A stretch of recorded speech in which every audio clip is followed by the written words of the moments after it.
Hello, welcome to our unit on transnational advocacy networks.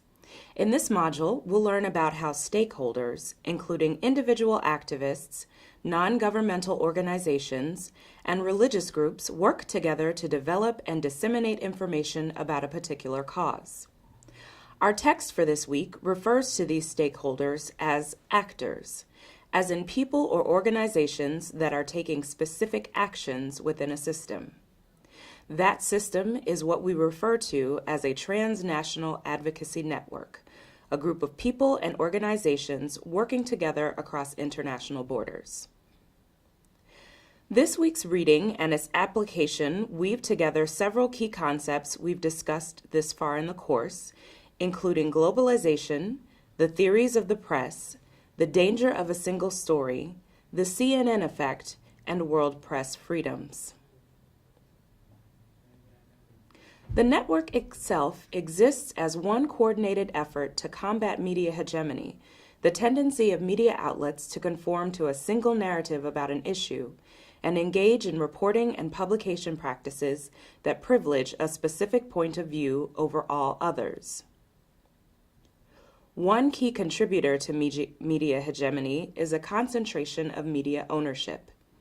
As you'll recall, media ownership is one of the 5 filters in Chomsky and Herman's propaganda model. When a few corporations control the media, they have direct control on what messages are presented to the public. Transnational advocacy networks engage in 4 types of political actions in order to combat hegemonic media narratives that either ignore or malign their chosen cause. These practices include information, symbolic, leverage, and accountability politics. Let's discuss practical examples of each of these. Information politics, according to our reading, is the ability to move politically usable information quickly and credibly to where it will have the most impact. For instance, Amnesty International has long engaged in a public relations campaign to draw attention to human trafficking.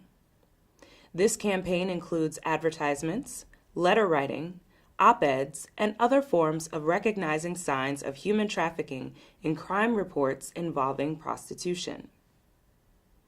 Symbolic politics is the ability to call upon symbols, actions, or stories that make sense of a situation for an audience that is frequently far away. Los Abuelos de Plaza de Mayo, for instance, has for years marched in all-white headscarves as symbolic protests of illegal adoptions of Argentinian children whose parents were kidnapped and/or killed during the Argentine Dirty War. Leverage politics is the ability to call upon powerful actors to affect a situation where weaker members of a network are unlikely to have influence. This includes celebrity ambassadors for humanitarian causes, like Angelina Jolie's work with the UN representing Syrian refugee children, or Alicia Keys' work in keeping attention on the AIDS crisis throughout the African continent. Finally, accountability politics is the effort to oblige more powerful actors to act on vaguer policies and principles they formally endorsed. An example of this is La Council de la Raza's call for former President Obama to act on his promises to introduce comprehensive immigration reform. In our reading, we find the conditions that are required for TANs to work. What information infrastructures need to be in place for these networks to be effective?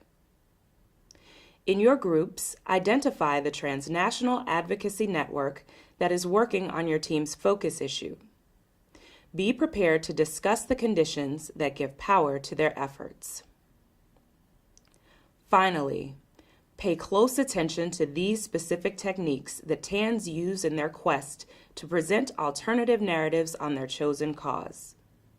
As you apply this week's reading to your team's focus issue, try to interpret the actions of corporate media, TANs, and counter-hegemonic media using some of the definitions we've reviewed in this course.